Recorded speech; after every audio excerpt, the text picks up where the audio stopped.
All right, so welcome everyone to the VASA seminar. My name is Sasha Rubin. A few logistics before we get going. We may be posting the talks online, so if you prefer not to be heard online, you can type your question in the chat. I suppose that's to the Zoom people, and I'll read it out. In terms of question and answers, we're going to have half an hour Q&A session after the talk, which is going to be about an hour. If you have any clarification questions, feel free to ask them during the talk, but hold your detailed questions for the end. A little bit about the seminar. So the purpose of the seminar is to have academics and representatives from industry come and speak to us. If you like to give a talk, or you know anyone who will give a talk, please get in touch with any of the organizers. That's me, Kanchana, or Barbara.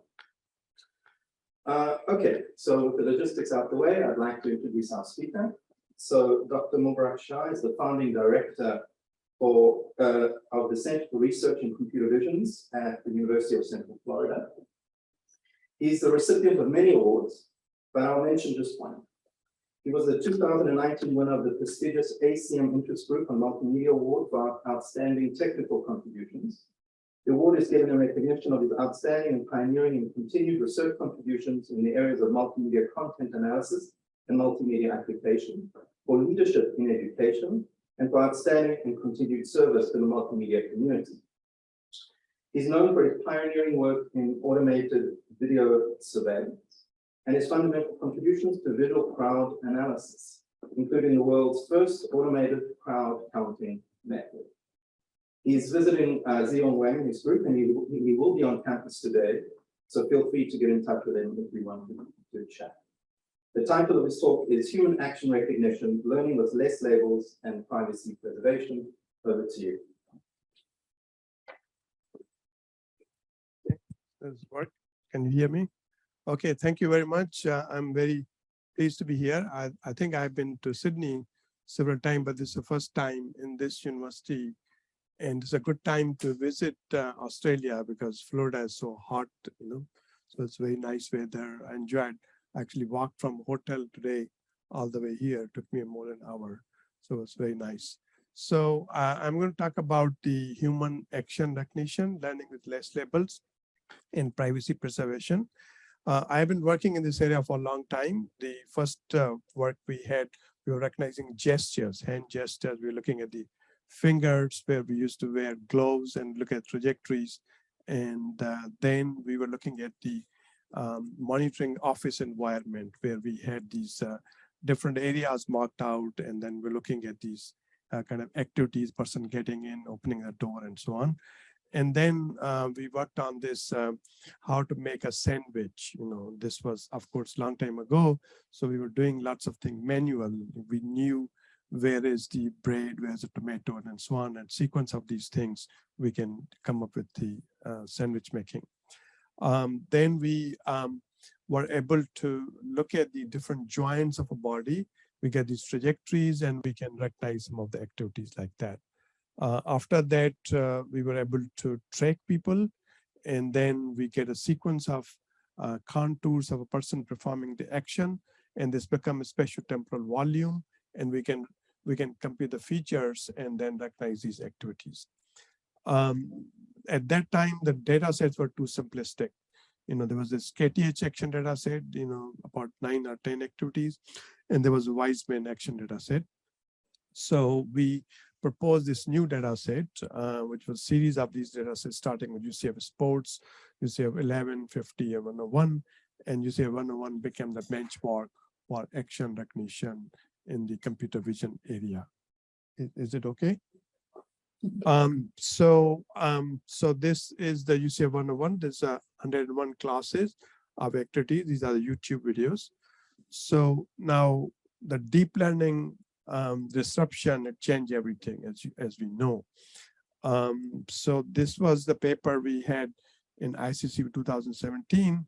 We were detecting the actions, and the idea was, given a long video, we can get these small clips, and then we can get these the small tubes, and we can, you know, link them together, and then we can do that the tube of interest pooling, and we can recognize the actions, also localize the actions. And we were amazed to get very nice results. As you see here, we have the ground truths, which is shown in green, and red is our detection. And we can say where is the action being performed, and also we can recognize the action. So this is on JHMDB. Again, very excellent results. So then we have been working on this area. So one of the difficult thing in action recognition is if you can recognize from different viewpoints, cross view represents learning for action recognition, because that's a challenging task. And this is the work we have in ECCV. And so the idea is that we get these different viewpoints here. And then, of course, we want to recognize what action it is, but at the same time, we want to synthesize video from different viewpoints. And that way, this representation we are learning is very powerful for recognition also, and it helps us to do better classification. So we got pretty good results. So this is the render view, and this is another render view. This is from NTU RGB data set. The first one is vomiting, other is hugging the person, and actually these are the original views. Even though it's not that clear, but the representation learning is very good, which help us to recognize these actions. So we got very impressive results. We can do cross subjects recognition, which is huge improvement compared to state of art, and also cross view, and using only RGB, because these other methods actually were using a depth also and skeleton and so on. So we were happy about that. So one other big problem in the action recognition is a tiny action. So let's look at here. As you see, it's very difficult even for humans to recognize what's the action.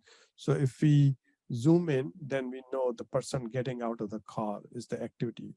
So we have this approach where we take the low resolution video and with the super resolution, generate the high resolution, and then we do the action classification. So these are our results. This is a ground truth, and this is our super resolution, and it looks pretty nice. And then we can actually recognize actions, in 14 by 14, we can do about 68%. When you go to higher, we can increase further. So now all this work and most of the work in computer vision last few years have been using supervised methods, which means that we need to have large data set and we need to have labels for those. And the labeling is very expensive and very time consuming, as you know. For example, the labeling in the video is even higher. It's difficult because, if you look at the Connected data set 400, it will take about 28 years. So shall I enable this? Somebody will do it. Okay. So, so what we want to talk about, that how we can learn with less labels, that we have very few labels and we can still recognize these activities. And this is probably the most active area of research these days in deep learning and computer vision and other areas, machine learning. So there are several ways to do this. One is called semi-supervised learning, other is called self-supervised learning, then few shot learning, and zero shot learning. So I'm going to talk about very quickly about these different methods to solve this problem. So now other piece of work which I'm going to talk about, the privacy concern, because as you know that when you look at the video, then these systems are being applied in real-world application. There are these surveillance cameras, smart shopping like Amazon Go, and elderly person monitoring in the nursing homes and so on. So that privacy is important. If you upload on the AWS, then you want to preserve the privacy. At the same time, we want to be able to recognize what activity is being performed. Okay, so let's get started. So I'm going to talk about very quickly about 4 pieces of work, and I will go through at high level. And if you want, you can ask me questions or look at the paper. So first piece of work is the semi-supervised learning. We call it UPS. And this is the paper appeared last year in iClear. The second piece of work is the TICLER, which is the temporal contrast learning for video representation. And this appeared in CVIU. And then I'm going to talk about the zero-shot learning, and this appeared last year in EURIPS, and the last piece appeared in this year, June, in CVPR, which is SPECT, self-supervised, privacy-preserving action recognition. Okay, so let's get started with the first one. So we call this paper in defense of pseudo labeling, because this pseudo labeling has not been popular compared to other methods, and it actually works pretty well. So the idea here is that we have some label data, so we can train the network using that, and so label data supervised loss, which is fine. Then we use this trained network with the unlabeled data and get its pseudo labels, because they are not real labels, we call it pseudo label. And then we take the label and pseudo label data, we train again. And that is the way the semi-small learning pseudo labeling method works. Now, the problem with is that this is good because it does not require any domain specific data augmentation, which is in other methods, but perform poorly compared to, say, consistent regularization methods. So what we found out, the fundamental issue with pseudo labeling is that since we are training with a small label data set, it has lots of errors. It can generate the wrong pseudo labels, and then when we have the incorrect labels, then it will leads to noisy training. So so the main point is how do we get rid of this noisy label, and so what we are going to do, that we will use only high confidence pseudo labels for training. Okay, so we will have that neural networks suffer from poor calibration, and many incorrect pseudo labels are still selected. So we want to solve this problem. So what we are going to do, we are going to select a subset of pseudo generated label such that the confidence of prediction is high and the network is certain about the output prediction. So which means we start with the unlabeled set, we get the confidence bed selection, which is a subset of that, and then we apply another constraint that it is uncertainty based selection, that labels we are certain about these labels, the uncertainty is low. So this is the method. So we start with, as I said, with the label data, we train that, and then we get the unlabeled data, we assign the pseudo labels. Now here, what we are going to do, we will have the confidence for pseudo label, at the same time we will have uncertainty. So we're going to use these both metrics to select the confident pseudo labels where we have higher confidence, at the same time lower uncertainty, and we'll put them together. As you see, there's some of these were discarded, we only use these ones, and we go back there. So, and it works pretty well. So these are the results on UCF 101. And we can compare with state of art method, only 20% label. As you see, we do pretty well, and 50% label, we can do still also good. And of course, this is a general method, so works for images also. So we did for C410, and this is the error, lower the better, and then this is for C400, and we can do pretty good improvement. And this also works for multi-label, because that's another challenging task that you have for each of the sample, you have not just single label, but multi-label. And for Pascal VOC, we can also make a good improvement, as you shown here. Okay, so this was about the semester learning pseudo level. Next thing I'm going to talk about the tickler, which is self-supervised learning. So here we don't have any labels. So now, probably this is the most active area of research these days. And contrastive learning works pretty well for the images, methods like SimClear and so on. And actually gap between supervised and self-supervised closing up, it's about you can get about same results. So as we know that the main idea is simple, that we take a sample, we do two augmentation, and we want to get a max agreement between these two representations. Okay. So now, if you apply this instance consortium loss for the video, this will be the way we do it. So we have video 1, video 2. We take these 2 clips, and this is the anchor. We want to land the representation, which is similar. This they can attract, and then another video we get 2 clips, and this should repel. Which we should run the representation which is different, and this is standard formula you can use for that. Now, what happened that when you use this instance consortium loss for the video, that it attracts all the clips from the same video to similar representation.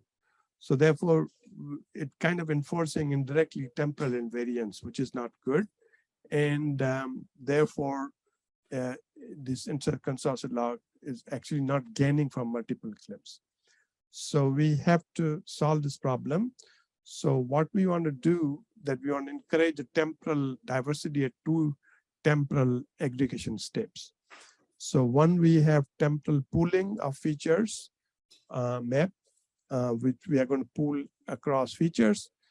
And other is clip level averaging, we'll pool it across clips. So we have these 2 new losses, local temporal contrast loss, which will discriminate between non-overlapping clips from the same video. And then we have global local contrast loss, which will discriminate between time steps of future maps of an input clip. So here is what we have. So let's say we take a video like this. We divide into 4 clips. We get one augmentation, another augmentation. And so this is an anchor. And we want to be similar to the another clip here, and to be dissimilar with all other clips. So this is the way this will work, and this is standard loss. And as we know that we have been talking about that similar. Now another one, which is the global local loss. So what we do here, we take again 4 clips. So we do the augmentation, we get these representation, we get these at the end after MLP, which is shown here. But we take the whole clip here, which is shown here, and we get the representation. Now, once we have representation, then we divide in the 4 pieces here, which is shown here.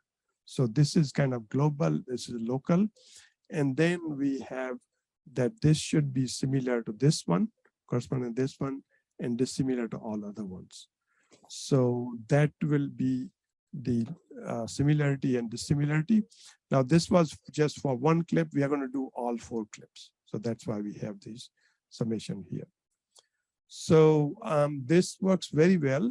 And we can, after we learn cells by learning, then we can do downstream cross, like we can do fine tuning, you say 101, HMDB and diving, and we can do nearest neighbor retrieval, and we can do fine tuning with limited labels. So let's look at results. And this, as I said, it's a very active area of research. There are lots of approaches. This is actually a year old. These different publication venue, different resolutions. So you have to compare with all these, and it's a big problem. And but we do very, very well. As you see, it's a huge improvement, 82%. This is from UCF 101, to HMDB. Again, we do the big improvement. This is from Kinetics to UCF 101. Again, we do very good. And Kinetics to HMDB. And again here, which is a good improvement. Now we can do the nearest neighbor retrieval also. So let's say we are given a query video like this, and this is a head massage. And these are the top 3, and all of them are correct. And this is if you use instance contrast loss without our 2 new losses, and they are incorrect. There's another, floor gymnastic action. And again, we get 2 correctly. And here instant consult, they get all 3 incorrect. And this one is haircut, and we get these, this method gets first correct, but the second one wrong, and third one correct. So, and if you look at the quantitative results, again, we can compare do much better than all other methods like here. Now, also, this has good quality that it can distinguish very similar classes. So here we have these 9 classes which have a lot of confusion. Okay, so for example, cricket shot and cricket bowling, they are kind of, confused here. Then we have front clouding and brace stroke, and then we have playing fluid and playing violin and pull-ups and jumping jack, as it's shown in the confusion matrix here. Now, if you use instant consortia only, it helps a little bit, but still it's not that good. And when we use our 2 classes, we can do very nicely confusion matrix and works pretty well. So that's very good. Now, this paper actually was rejected in one of these top conferences because that's a big problem.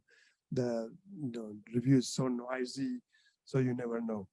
But this paper is very good. And so there's a paper, upcoming paper from University of Amsterdam, ECCV. They compare the top methods for self-supervised learning. And our method came actually very good. So this is generalization from connected 400 different data set. So the high is the blue and low is the red. And these are the top methods. And as you see, the tickler, this is our method, is mostly blue, which is very good. And then we do the top 3 tickler, CTP, and RSP-net achieve the best generalization. So we were happy to see this. And then also another point, they look at a different video understanding task. So again, high is blue and low is red. So it can work action recognition, action detection, repetition counting, and error of time. Again, we do pretty well. As you see, for tickler, mostly is blue. And we actually do rank 2 in the action recognition. We do top 1 in action detection.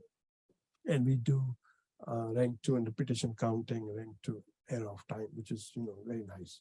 Because you learned representation self-supervised learning, then you can do downstream tasks like shown here.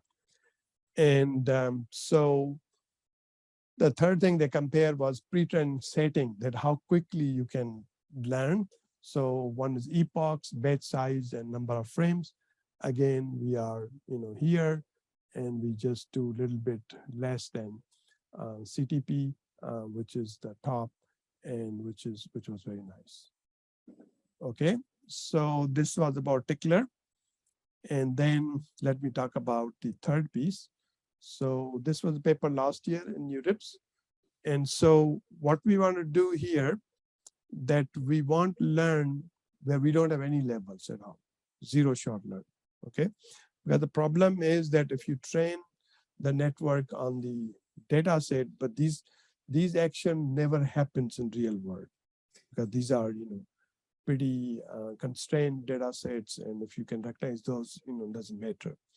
So, so we want to recognize action for which no training examples are available. And we want to train on seen classes, but evaluate on unseen classes.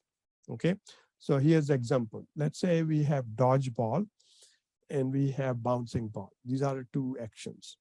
So now, can we recognize unseen action, throw ball from that? So that's the kind of challenging thing.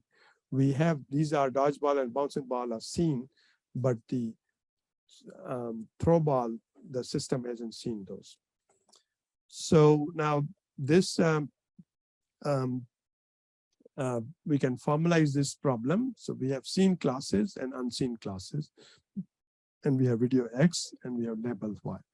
So training scenes, we know that we have the X and we have its label is Y, and the unseen is that we don't have its label, and there's no intersection between seen and unseen.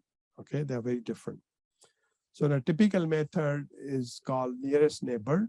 So what you do, you represent classes and use pre-trained textual encoder. So let's say these are the labels. You do the word to wake or text encoding, and we put them in the semantic space. And this space is fixed. Then what you do, you take the video and do learn the video model and map them in the same space, and then minimize the distance between the video encoding and corresponding labels. Okay, so now in this case, only the video encoder F is trained. So we take a video, we have semantic space. Now we want to recognize what action that is. We look at the nearest neighbor, whichever nearest neighbor, that's the prediction. So they will choose the closest to the video representation, and we'll look at the wherever is the minimum distance. Now the problem is that the nearest neighbor uses pre-trained textual encoding and results in static semantic space. So if you have the visually similar classes like tennis swing and swing, it will have problem. So here's the example. So we have table tennis short. This is the tennis swing and then swing. Okay. So of course, table tennis short and tennis swing is similar, but the swing is very different. So now this kind of method will put them together. As you see here, the green one and this triangle, they are putting together the tennis swing and swing as compared to table tennis short, which is further away, which is incorrect. So we want to deal with that. So our method, we call the pairwise scoring zero-shot action recognition. So we want to learn a function which gives a score for each action pair, and which is this F theta. And so this works actually for multi-label also, which is good. So for single label, we predict the action with the maximum score, the pairing. And then for single label, for the multi-label, we can actually look at all other actions which are above some threshold. So, so we are given a video and we do the video model and we put in visual space. Then we have these actions, we have semantic space, and we combine them, and then we get this joint space, and then we can separate them, what is present, what's not present, and then based on that we learn this network. So one is that we want to learn the video encoder, and then we have text encoder. Okay, so we do the refinement of text module, and we merge the modalities in this space, and then we have MLP, and we'll predict the given video and the text.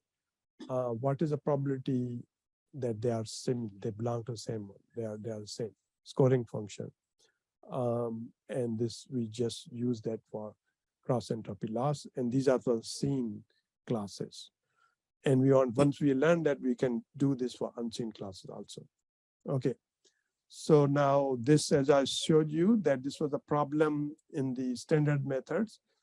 Now when we apply this, our method, we can actually get a nice representation. Here they are similar semantically, this is different, so it pushes them up. Okay, so we did, we applied this on 5 different data sets. So in this one, we learned on the connectic, which are seen classes. And these were the data sets. Single label, we look at these 3 data sets. And then multi-label, we look at AVA and active. So for the UCF 101, we get about 2.5 to 3.8% improvement. On HMDB, we get to 5.9%. On the RAREAC, we get close to 8%. So then we look at the also AVA, which is multi-label data set. We can also get improvement there compared to state of art 6.4. We have 7, and so of course supervised. Now another thing we did is this is the we can look at where the mistakes being done. So here's the video. We have, these are the ground truth labels, the multi-label. So the standing, carry an object, throw, listen to a person, and this is the competing method to give you these are right or wrong, and we get 3 correct and 1 wrong. This is another example. We get 2 correct and 1 wrong, and more examples. So we do pretty well on this data set also. So other thing we do is we have this project, 4-year project from IARPA called DIVA. And it was much very complex project. And here we have these untrimmed security videos. We have the activities, human vehicles, indoor, outdoor, single actors, and all those things, which was pretty hard problem. So this is unbalanced and 37 different activities.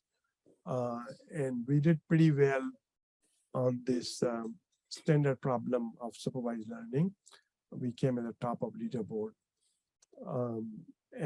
But then they gave us another problem, which is called surprise activities. So what that means that they just give us a text. Say, well, person opens facility door. A person opening a door to facility, the only track required for this activity is a person track. So we don't have any training. We just have this text. We won't be able to use our system to retrieve these videos. Another example here, card start, they give you a text description. And so on, this person closes trunk. So this fits very nicely in our zero-shot learning because we can use that because we have already learned, and we can use the text to retrieve the corresponding videos for which, because we want to match the video with a text description, score them, and we say this is the highest score matching. And these were the kind of activities which that they are talking about. And we applied, and we did pretty well. We also came at the top of the leaderboard compared to other teams in this project. Okay, so this was about zero-shot action recognition. Now let me talk about the last piece. And this was presented in CVPR in June this year. So as I mentioned, that privacy, yes. There's a question. Yeah. Jonathan, can you unmute? Yeah, hello. Yes. So I had a question on that. So you mentioned as part of it using word to vec as the text encoding. Do you think, and this has been a lot of work in NLP on systems like BERT, these contextual embeddings, which I can imagine would help, particularly for the last example you gave. Do you think if you switch to a more sophisticated text encoding method, it would help significantly, or is more of the problem on the vision side and the text is actually good enough in this case? Mm-hmm. Yeah, very, very good question. So actually, for this DIVA, the example I gave, we use a clip encoding, and that was much better, powerful as compared to word to vec. So yeah, that's a good point. Yes, I mean you can use always the the best text encoding, and then you can learn the video encoding, and then you learn this jointly. Yeah. Okay. Cool. Thanks. So any other question? Shall we move on? Okay, so this we want to go to the next one, the last piece. So as I said, the privacy is important because see that's becoming important in Europe much more than US and maybe in Australia. So now this is the activity, and so these privacy attributes can be clothing, gender, hairstyle, physique, and scene background, and objects, and so on. So now there are approaches to deal with privacy. So the idea is we want to recognize action, but we want to preserve the privacy. So that's a difficult task, right?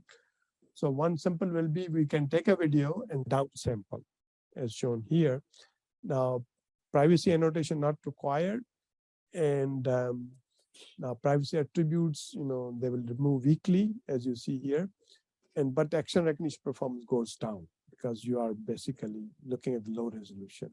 Okay, so then second approach is that while we do the pre-trained object detection, and then we remove the persons. Okay, now privacy annotation required, what are the attributes, and privacy attribute removed, but action recognition performance also goes down. Okay, so the object detection based of this obfuscation for privacy removes. Now the next approach, which is promising, that we need the privacy attributes, but we can remove the privacy attributes and action recognition program, performance maintained. That's what we want. Okay. So this is a supervised adversarial training based privacy removal, and it's a nice work. Now, what our approach does, that we want to be able to do that in a self-supervised manner, that we don't require the privacy attributes. And that's what our method is. So our self-supervised method frame consists of 3 components. We have anonymizing function. So we want to take a video, anonymize it. And then we have action recognition branch. We want to recognize the actions. And also we have the self-supervised privacy removal branch, which is called budget branch. And so we want to land anonymization function, implying these auxiliary utility and budget branches. And so networks looks like that. So we have input video, batch of these videos. And we have this UNet kind of thing, anonymizing function, which encode, decode. And then we have action recognition branch. And then we have the contrasted loss, the privacy branch. So it looks like that. So we have these 2 steps. So first step, we want to freeze the action recognition branch and this privacy branch, and we just want to train this anonymizing function. And the way it works, that we want to minimize the action recognition loss, because we want to be able to recognize the action correctly. So we want to minimize the loss to maintain the utility performance. And we want to maximize the contrasted loss for this privacy branch, because we want to destroy all the information in the video except which is useful in recognition. Okay, because that's the way we will preserve the privacy. So that will be first step, and we will learn this network, and this will be frozen. Then the next step, we will freeze this one, and we will learn these 2. And update FP and FT while FP is frozen, and minimize action recognition loss to maintain utility performance. And then now we want to do well here. Now here we want to minimize the contrasted loss, because we want to do the privacy preservation here. So, and it works very well. So we evaluate this on action and privacy classification. So because there are 2 things. We want to recognize action, at the same time we want to preserve the privacy. So we have to evaluate on both criteria. Okay.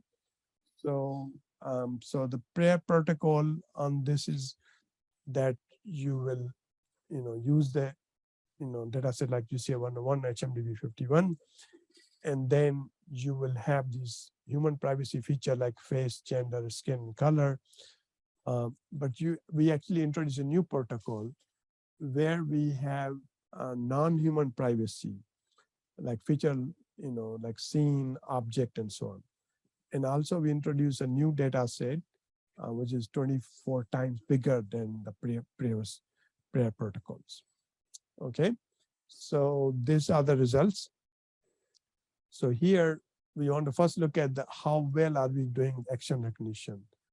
And this one we do, which is close to the supervised method. And then we want to look at the privacy. So this will be lower the better. So there are 2 metrics, F1 and CMAP. And as you see, we are close to supervised method, this one. And this one, we are also close to that. Then we look at the other data sets, the PA, HMDB. Also, we do well compared to do very similar to the supervised method. Here actually do better compared to the supervised method. Okay. So then this new data set we introduced, PHAVU. We want to look at again the actions should be high, but objects and scene, which are the privacy levels, should be low. So we do well on the actions very close to the supervised method. And then we do very well on the objects and the scenes here. Okay. Now the next thing we do actually transfer, evaluation. So we want to use UCF 101, but we want to test it on HMDB 51. And similarly, we do UCF 101, but we want to test on PHMDB 51. So here is the idea. So as we see that we do actually well, higher than supervised method, here also higher. And then this is another one from Whisper, that's a standard data set. We do from Whisper 1 to Whisper 2. Again, we do pretty good, much better than supervised method. And our method is self-supervised and so on. So here we have 88% improvement, which is very good. Okay, so the main thing is that we have two axes. One is the privacy preservation, other is action recognition. So we want to preserve privacy, which means this should be very low. It should be at the end here. And this should be high. So you want somewhere here. And this is our method. And these are the other method. This is supervised, which is very nice because our self-supervised, which is very good. Okay. So now let's look at qualitative results. So I show you these images. Do you know what action it is? You cannot tell. And that's what the cloud will see. But this is the action, and that action is frisbee catch. So similarly, this one, you don't know what it is, right? So really preserve privacy. And this is the applying lipstick. And this is another one, again, the breast stroke. So which is very good. So here's a video. So we have input video, bench press. It looks like that. Now we compare with these other methods. So as you see, the blackening, then blurring, and the supervised method, and our method works pretty well. Let me play it again. Why it's not playing? Okay. So, okay. So that is what we have here. And this is another one playing cello. Again, we do pretty well. Because ours, you cannot see anything, right? Blurring, you can see actually.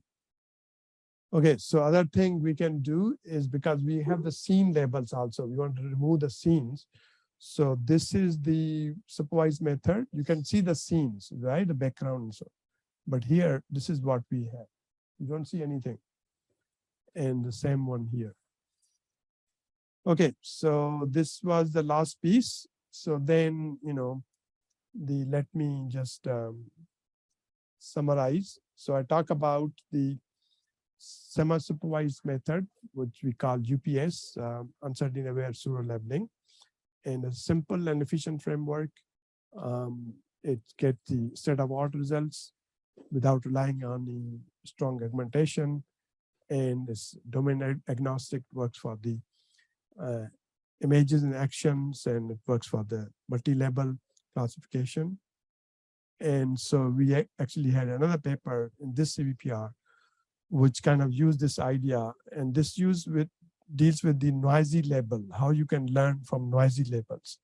So what we did, that we have the noisy label data set, we do the initial training, then we separate what we think are noisy labels, what we are clean labels. Now, then when we have this noisy label, we treat them as unlabeled. Then we apply semi-supervised learning, and it works pretty well. So these are the results. As you see that we can do very well compared to other methods. Actually, when we have more noise, we do better than the less noise. Here we do a little less. So then we talk about self-supervised learning method, contrastive, temporal contrastive learning.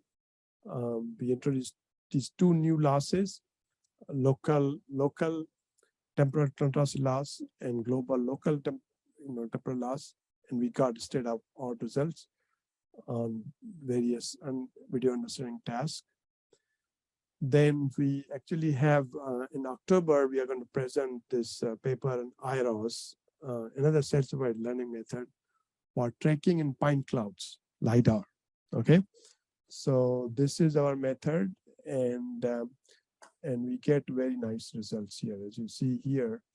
So these are the 3D, tracks, objects, and these are the results. And this is GRDB data set from Stanford University. Actually, we can do better than the supervised method, so which is good. We had another paper last year in CVPR in anomaly detection using self-supervised method. So there we use this pre-test task of the arrow of time, and then we have motion irregularities and middle box prediction and so on. And also we do pretty well there.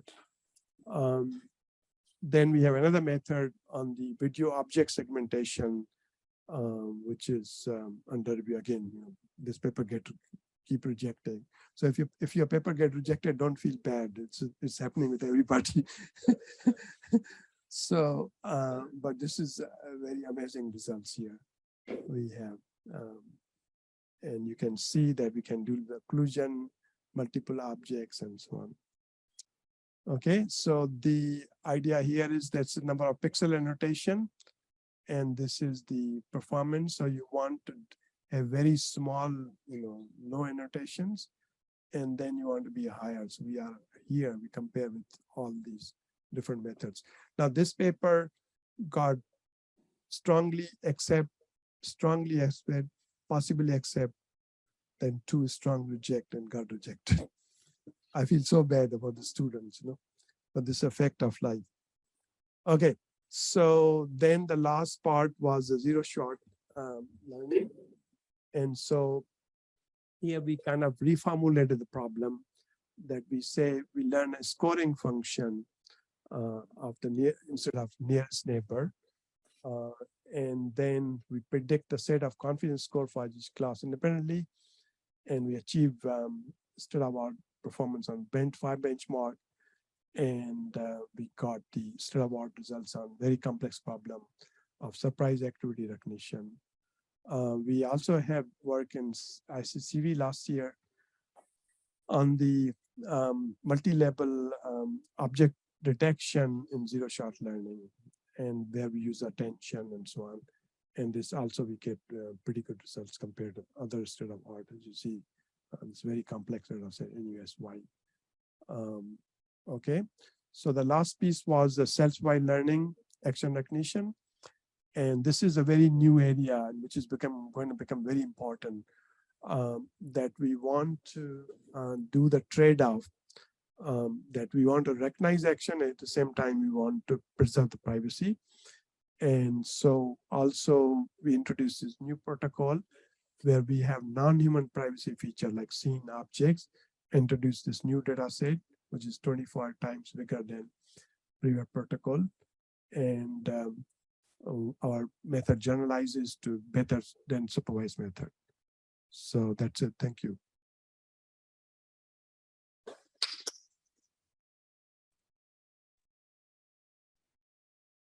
We have time, so thank you very much, Dr. Shah. We have set aside about 1 hour for questions and Q&A.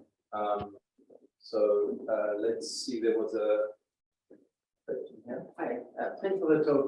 I have a question about the last one, this one. So what exactly is quantified currency? I understand that we want to not reveal too much information about the data, but like in what sense how do you quantify this, and what kind of privacy attacks are you trying to prevent? Yeah, so good question. So here as shown here, the last plot. So we want to recognize how well we can do the privacy protection. Over this plot here.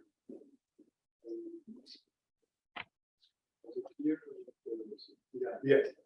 So this is the method. So we train the system and then function, and we want to recognize action, which is on y-axis, and at the same time we use the privacy, attributes detection. So we have another network. We actually say how well the network is able to recognize the privacy attributes. So you come up with like a fixed set of attributes that you want to private and you want. Yeah. So okay, so that's another good question. So see then what should be the privacy attributes? So the previous method they went through and came up with the Whisper 1 and Whisper 2, and they were used about the race and color and all those things. And then there's other data set and different privacy labels for the scenes and so on.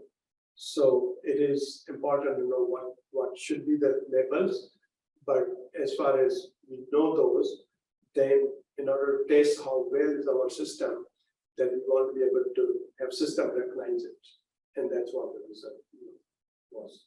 Okay. There was another question on the chat about privacy. It's how does this privacy model differ from, say, imitation techniques like Dino? Yeah, so Dino is certified method to learn the representation, and it will give you segmentation as a byproduct, but it is not private. You can see everything. So what our method is, in a way that we want to solve this problem. We want to recognize the actions, so that's one problem. But we want to recognize the actions such that we preserve the privacy, as I showed you in the videos. So Dino does not solve the action recognition problem. That's number one. It's just for images, okay? And it doesn't have any privacy. It is not privacy preserving. So two different things. Okay. Yes, thank you, Professor. So my question is also about the last one, the first one. So my question is that whether the action recognition model need to be trained with the data protecting model together, which I mean is that, for example, can we use the generated data of the system with diverse action recognition models? Yeah, I don't fully understand. Can you say? Yeah, we need to train the privacy protecting system with the action recognition model together. Yeah. Because see that we want to recognize our problem is we want to solve the problem of action recognition, right? Yeah. So you can get any data set, like you see a 101, HMDB, new data set. So we have labels. We do the standard action at the top network, right? So then we have the bottom one, which is the privacy preserving. Yeah. So we want to do that such that we try everything else, decide what is needed for recognizing action. Yeah. So therefore, we take the video, we have this anonymizing function, which will take the video and give you the output, which can still be good for action recognition, but it does not have. Yeah. So that's what the idea is. Yeah. So after we destroy every information in the video, can we apply any other action recognition model to this video? Yes. That's right. Yeah. You have a question? Yeah, actually, it's about. I mean, this is a very interesting concept, having privacy. Yeah. But the other kind of controversial concept for surveillance is like, so we want to understand what is happening. For example, if you know there's violence over there, but we want to investigate. But now, if we're looking back, the privacy is gone, and we're not able to identify who actually contributing to that violent action or something like that. Yeah, so I think the main thing is that, if there's a violence, you want to know there's a violence, but maybe not necessarily most of the time you don't want to know who did it, because you want to protect other people and you want to go and there. But then when there's an investigation, then forensic evidence will do that. So there are two levels, right? So if you are in the shopping, Amazon Go, people go shop, and you want to say, well, which objects you picked up and what are the actions performed, and you don't want to know who was the person, right? Similarly, if you are in a nursing home, you are looking at the elderly people, say, well, fell down, taking medicine, but you don't need to know who the person is. So that's the idea. Yeah, sure. Thank you. I have a question. How do you see right now different methods in semi-supervised learning? Because one is like traditional labeling, you can just put the label data and unlabeled data together in the model. That is the first one method. The other is that self-supervised learning. You just do self-supervised learning on the unlabeled data first, and then you tune the model with labeled data. And right now, the self-supervised learning are so popular. So some people will have a bias. When you do semi-supervised learning, they have bias that why don't you use self-supervised method, let no map. You shouldn't use the traditional method like schedule labeling or consistency and regularization. Yeah, because you just for action definition, you just use one to methods for supervised. How do you think the difference of these two methods? Yeah, that is a very good question. I feel like this one, and I discussed this with my student also. So see that you are 100% right that if you look at self-powered learning method, you learn the representation, but at the end, if you want to do classification, you need some label data, right? So now you can, and the result, typical result people show, you use unlabeled data, learn representation. When you do the show the result, you actually use all 100% of them for classification, the last layer. So now if you look at semester learning, there also implicitly we are, explicitly we are using some label data. So the question is that, well, if you use unlabeled data for self-supervised learning, and you are using say 20% of labeled data to the point of classification for downstream tasks, you take the same formulation, you do semester learning now, and use 80% of data unlabeled and 20% of labeled, and you should be able to compare these two methods, right? Yeah. So which is, actually I realize this point, and you're right that people, many researchers don't realize that. Yeah, there's a lot of bias to self-supervised learning, but self-supervised learning is just to learn representation, but it won't be able to do anything. You need to be able to, do some downstream tasks for which you need labels. And the question is how much labels you are using, and we are using the same 10 or 20% label data, then you should compare with the semester learning data and see how well it is to perform. You mean that for like schedule labeling, the unlabeled data also contribute to the final classifier, but in the semi-supervised learning, when we continue with labeled data, the unlabeled data do not contribute to the final classifier. Yeah, no, I mean, I'm saying, see that if somebody told you, say, well, okay, solve me a problem for classification, okay? I give you a data, 80% are unlabeled, 20% are labeled, okay? So now how would you solve the self-supervised learning method? You will take all 100% and you won't use label, you learn the representation, yes?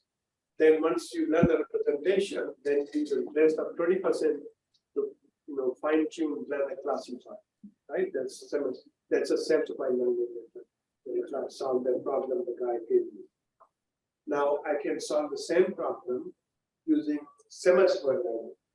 I will use the labeled data, 80 and 20%, unlabeled data, 80%, and run through this. Yeah. And so it's interesting to compare these two performances. Yeah. And people are not realizing that. Yeah, because right now I think that supervised method are more popular than so yeah. Have bias. Okay, so of course, but then now this is about classification, right? So as I showed you tick level, now once you learn the representation, you can do lots of downstream tasks. You can do object detection, you can do repetition counting, and so on. So that's it's more general self-supervised learning. because you are learning representation, which you can use for different things. But if you are just interested in classification, then I think you're right that one should compare with self-point and semester learning. And I think in that case, semester learning is more realistic, and it should be, work as well as the self-point learning. But you could say that. There's a question from Zoom, Nicholas. Yeah, I just want to ask a very simple question.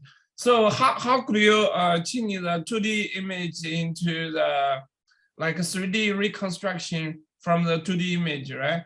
And also, what method do you use for the 3D CNN? And also, what backbone do you use in your network? Thank you. Yeah, so I don't fully understand like how to get 3D from 2D. Because I did not talk about that, I talked about briefly at the end about we can do tracking in 3D LiDAR data, so which is the 3D data itself, point cloud, we can do the tracking. But all other work is 2D.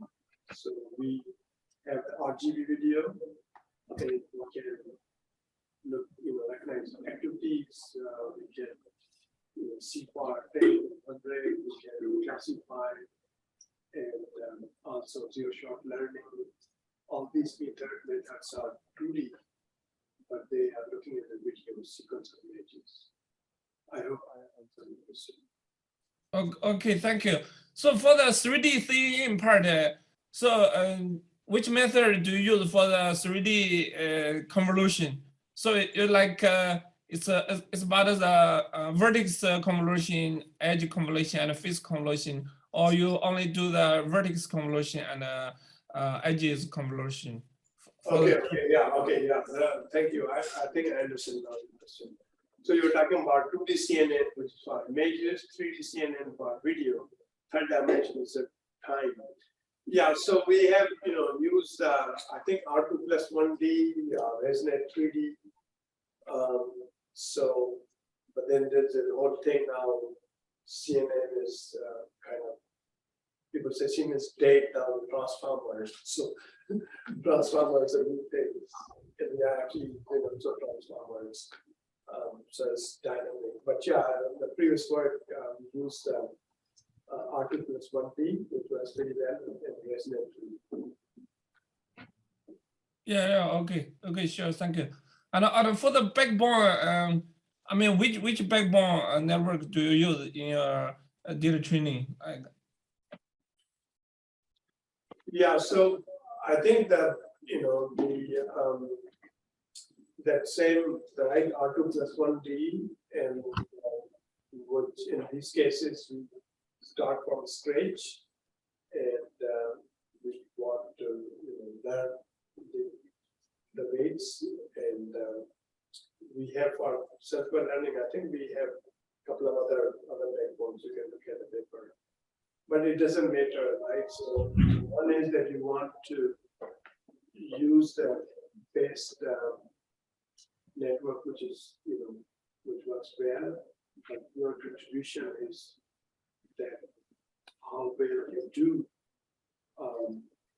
compare other methods. When I show the results, then we have to compare with all other methods, somehow using ResNet, somehow using R2+1D and so on.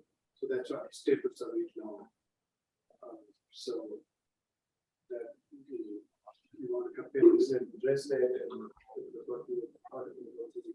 compare transformers. Okay. Any other? Yes, please. Okay. I have a general question about this paper. For students with limited computational resources, it's hard to step into the video processing area. And I see your method have a pretty good accuracy compared to the raw data. So and I also see the self-supervised method produce a video with many color blocks like your previous slide. Is it possible to like use this method as a pre-processing method to compress the video? I don't fully understand. So you start saying that it's difficult for you to use video because you don't have enough resources. Yeah, but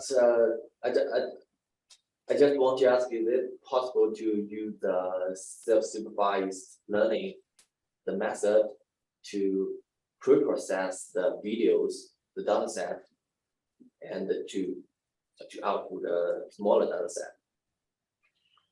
It's not that. So you want to like compress the. Yeah, compress the yeah. Yeah, I mean, you could do that, but I don't think today it should be a problem to use a computing research. I mean, these days, all these become very common. You should be able to access to them. And maybe the large data set you have problem because we need a lot of time to train. But that's I don't think that's if you're going to do research, you want to look at the real problems, right? And not just to address your computational limitation to work on that. So I won't suggest that. Get into that. Thank you. Yeah. Thank you. Yes, please. Go ahead. You can. You want to go first? Yeah, go ahead. So I have a question regarding to the your privacy removal work. So based on your privacy removed videos, so if we so can those traditional action recognition algorithms perform equally well on your privacy removed videos as on the original videos? Or can we expect maybe better performance from these methods because your privacy removed video remove those disturbance factors, right, for those related to maybe the persons. So can we expect better performance based on this privacy removed videos? Yeah, no, good question. So see like of course, I mean, if you just want to recognize actions and don't have privacy constraint, then you see about the one that's reached 100%, you can do some connecting there. Yeah. So when you want to put a constraint on the privacy, then performance not as high as if you don't have. So as I showed the results. So that is, you're not there yet. But that's the second part of your question. Interesting to see that if there are ways to improve, because that's going to focus on the actors, right? Because there's always a problem. Many of these data sets are so simple that they're actually focusing on background. There's swimming pool, they will say it's dining or something like that. So yeah, one can explore that you want to preserve the privacy at the same time you actually want to improve the result, which would be interesting thing to explore. And because your insight is good that you want to focus on actor and the background is not relevant. But the problem is that you want also preserve, you want to preserve the actor privacy also. So it's kind of difficult, and that's why performance not as high if you are worried about privacy preservation. Okay. Because it's interesting to observe that your action recognition method actually has improved performance while jointly learn this privacy removal with action recognition. So that's why, yeah. Yeah, we were comparing for the supervised method compared to self-supervised because we are not requiring labels. And that's another important. Somebody asked me, what should be the privacy level? They were big thing, right? People have to decide. What we did, we don't have to labels. That was a good thing. And yeah, go ahead. I have another question because in the privacy of the protection, you just like as an off of the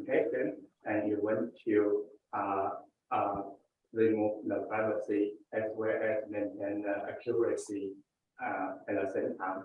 And I have another direction if we want to have, because your privacy protection like a defend, you want to defend the augmentation as well as to keep the performance. If we like just to perform some like backdoor attack, can we just add some to embed some augmentation to drop the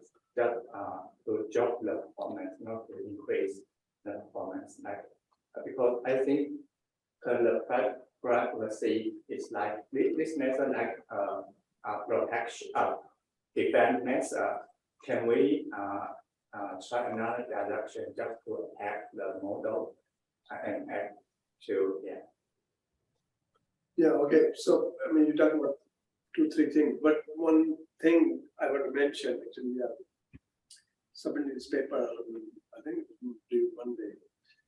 And you know, so very new discovery we found, a little bit related to what you did.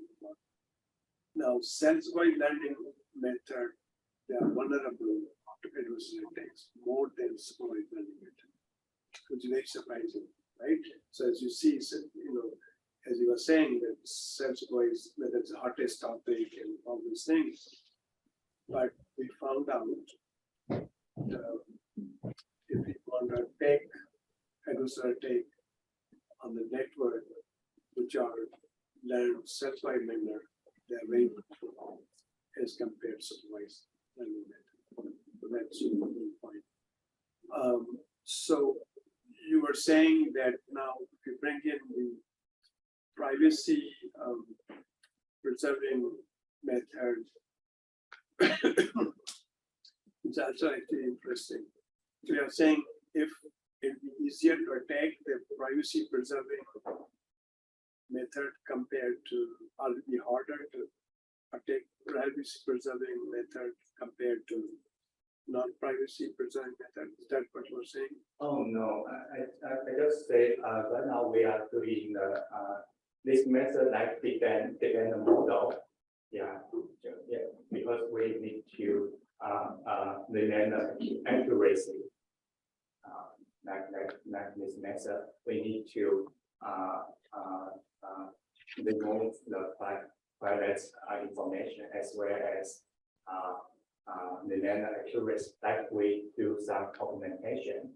Yeah, because we do some augmentation to remain accuracy, but if we do another direction, we don't want to remain the performance, we just want to drop the performance because we want to attack the model. Yeah, I'm not following, but I mean, what are you talking about? Augmentation? We are not doing augmentation.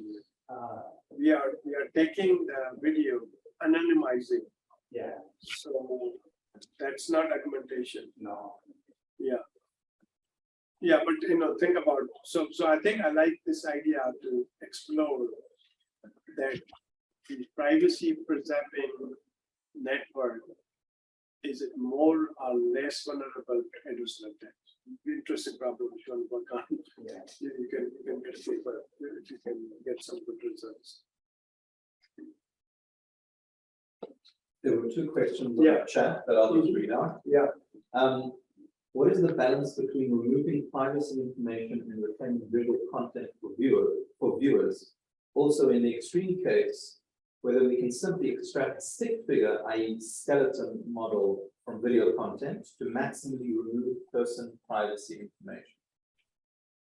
Yeah. So I think first part of question I already answered that, you know, there are different levels, like, you know, we want to know this what activity is, but we don't want to know who is performing the activity.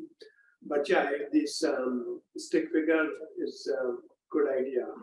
But see, to get a stick figure, you have to use some pose estimation and so on. So there, if that, you know, finding a stick figure is not privacy preserving, then there's a problem. But then there are these sensors and they connect, they give you a stick figure. Other thing is if you use the LiDAR, you cannot see people, so I have to find out that point. Okay. And then another question, deep learning methods are dominating the computer vision field. What is next beyond deep learning? Yeah, that's it. I don't know, we have reached the kind of end. So I think that, I have been working on this thing a long time ago. So let me make some general. I've been working on computer vision a long time. Let me make general comments. So one is, I'm amazed that how well this method works. I never thought that in my lifetime we'll be able to get such kind of results, which is really good. So learning methods really work. In the past, beginning of computer vision, we didn't do much learning. It was more, human design methods like SIFT and feature vectors and so on, and some constraint to use some of these optimization technique and so on. So learning is a good idea to use, and that has done. Now, as we talked about that, learning with label data is difficult. Lots of time you have to spend, and that's why there's a lot of decision centralized learning method. Now, other problem is that these methods, they are not explainable, right? So they work, but we don't know why they work. There's no theory and so on. So I think that will be the direction we more work to find out, explain explainable AI and causality and all those things. So I think good direction, but they're very hard. It's very difficult to get some results. You can publish papers and so on. I've tried a couple of students spend a year, they read this on the math and everything, you come up with something which you can publish, is becoming difficult. So then I think in that direction, then maybe what many of the researchers have been talking about, some kind of mixture of symbolic AI and the deep learning may be the right way to go, where you use some of the knowledge of the designers and then learning methods combined to do it. But it's going to stay. The deep learning methods are going to stay with us, and because they work so well, they are helping solve a lot of problems. Unless something new comes up, people are going to write papers and get jobs, degrees, and so on. So I don't think, don't see this will.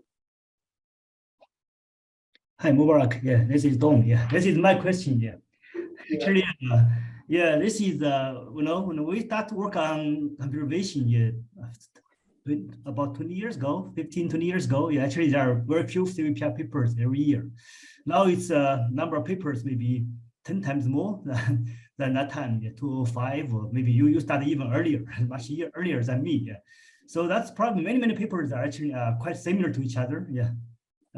Some similar ideas are published in archive, in CVPR or ICR, almost similar time. Now it's even worse after working on deep learning for 10 years.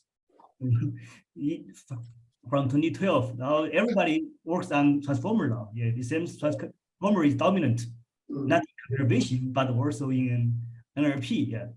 So only a problem. I believe the research community we welcome diversity. Even look at the period of sparsity, right? Even at time I'm working on transfer learning, I'm not working on deep learning. But now, if you are not working on deep learning, I don't think you can publish papers in CVPR or SML or those kinds of things. Yeah, that's a huge problem for you. So where you are not here, very good seeing you down. Yeah. So yeah, I think that's a very good point he's making.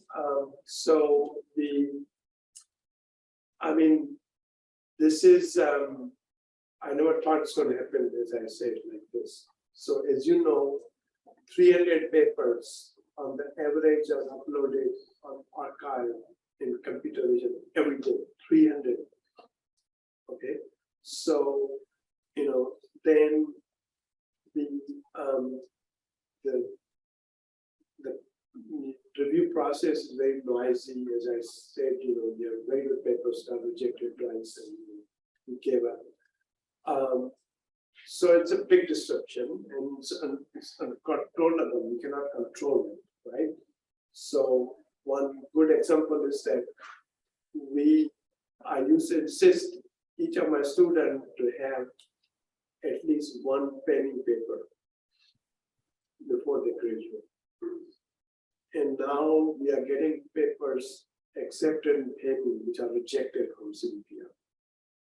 And he said, I don't require penny paper. She said, well, give me 3 CVPR papers, you get a PhD. So CVPR is a 4th ranked publication venue in all sciences, right? Which is amazing, Nature, New England Journal of Medicine and Science and CVPR. And so not only that, the vision is the dominating area in all AI, all deep learning. And we are very happy, we are very proud.